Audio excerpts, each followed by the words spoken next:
Look at the idea of a field axiom. So before we begin, I want to talk about something that we see all the time in math. Like, have you ever questioned yourself? Let's say, I made a video about how to derive the quadratic formula, and in that derivation, I talk about this is famous formula of if you have x plus y squared, this is essentially equal to x squared plus 2xy plus y squared, right?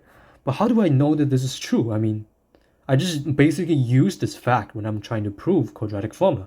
But how do I know that this is true? I mean, like, what operation can there be done to prove that this is true? Well, there's a lot you can do, in fact. But the thing about mathematics that, like, you observe that when you're proving something, you're always using something that you already know. And that raises a problem, because how do you know the things that you already know is true?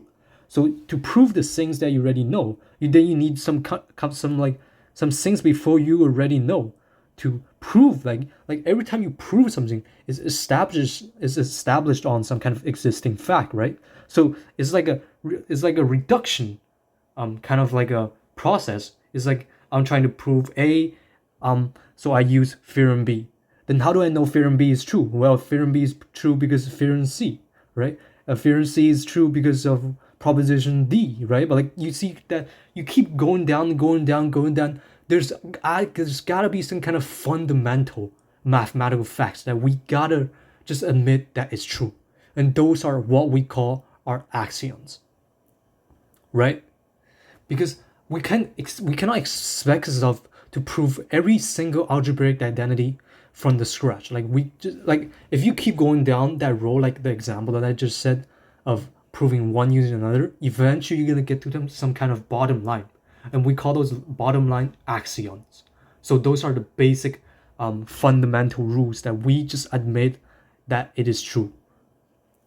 So then, like, then now it raises a really curious question: is that how do you know axiom is true? I mean, like, axiom just, let's say the rule is x plus y is y plus x. This is well known, right? Like, this is one of the axioms. How do you know that this axiom is true? Well, in fact, the curious part is that we don't actually care if it's true. It does not matter whether our assumption or our axiom is correct or not. What we're overall curious about is how the mathematics change when we set different axioms. And that's basically what mathematics is that the things that happens when you base your understanding on different axioms. Like, for example, in the further advanced mathematics, you might use some different axioms and observe what happens to the mathematics if you use this one, if you use that one. So math is all about what happens when you use different axioms. Like, all the result of calculus, algebra, all the pre-calculus you did in high school, all of that are a result of, they're all based on some kind of same axiom, right? So axioms are the fundamental mathematical fact that we admit that it is true. The main point here is that mathematics is not concerned with absolute truth. Mathematics is all about conclusion one can make from a given set of assumptions. Mathematics is all about conclusion one can make from a given set of assumptions. We don't actually care if our assumption is true or not. We just care about what interesting things happens when we use those kind of assumptions and how those assumptions shapes our mathematical world. So let's dive in, okay? I already wrote it down. So there are basically 9 axioms that we need to follow. In this case, for these two operations of addition and multiplication. And this a set, so let's read it. A set F with 2 operations, addition and multiplication, and distinguished element 0 and 1 is called a field if the follow axiom holds. So these are the axioms that you see every day and you use every day, assume as if they were true. So let's look at the first one. It says that if we pick any random 2 element from the set F, if x plus y is always equals to y plus x, that's intuitive, right?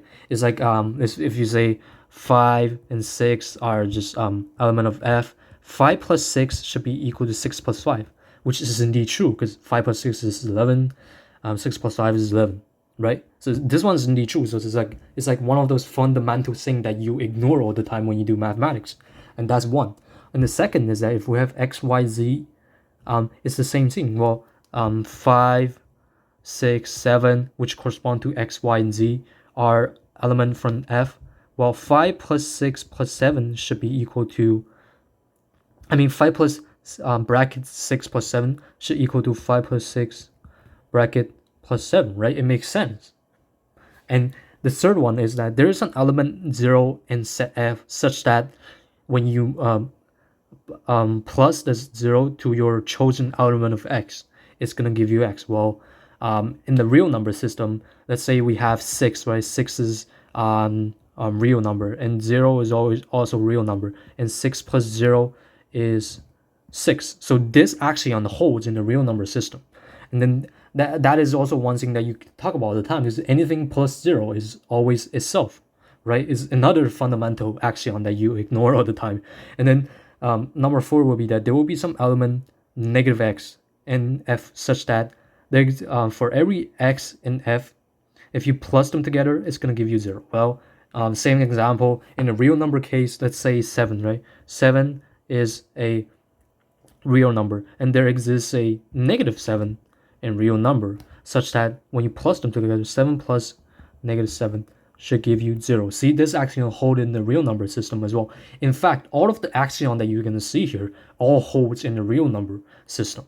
Okay, so the next one will be that if we have some random x, y chosen from the set F, if you the order of them makes no difference. Okay, so again, real number system again. So 5 and 6, real number. 5 times 6 will give you 6 times 5. They're equal to each other. Okay, and axiom 6 is the same thing. 5, 6, 7, they're all they say F. 5 times 6 times 7 is equal to 5 times 6 bracket is equal to 5 times 6 times 7 bracket, right? It makes sense as well. And then the 7 axiom says that there is some element 1 in the set F such that for every x in F, 1 times x is equal to x, right? So in the real number system, well, 1 is just 1. 1 times any number. Let's say x is x, b, x is equal to 5, and this is in real number system. You can see that 1 is also in real number system, and that 1 times 5 is indeed equal to 5. So there's a so this axiom hold in the real number system as well. So on axiom 8, it says that there exists some inverse x inverse x to the power of some inverse of x such that when you multiply the inverse of x to the original x, you get 1. Well, again, use the real number example. Well, if our x is equal to 5, this is real number, there is some, our inverse will be 1 over 5, which is also in real number system, and that we have shown that 5 times 1 over 5 is equal to 1, right? So there, this axiom hold in this case as well. And our last axiom is when you have x, y, z in set F, x plus y times z. So this is known in high school as well. So like 5, 6, 7, all in real number. 5 plus 6 times 7 will equal to 5 times 7 plus 6 times 7. So this one hold as well. So all these axioms are like fundamental mathematical facts that you sometimes ignore in mathematics, but they're really important because we need them to be here. We need them to be our assumption for us to further manipulate mathematics. So the take in this video is that, to sum it up, so there's always got to be some kind of axiom for each mathematical system that you're dealing with, and because if you're trying to prove something, you need to use some other kind of theorem, and some kind of if you need to prove that theorem is true, you need to use another theorem. So right, so you keep going down, and there's got to be some kind of assumption that you already said that must be true. Okay, so, and we call those assumption axiom. And then another thing to take away is that it does not matter whether our axioms are correct or not. What we're just interested in is the conclusion we can draw from a given set of assumptions. That's what all mathematics is about. All mathematics is about conclusion one can make from a given set of assumptions.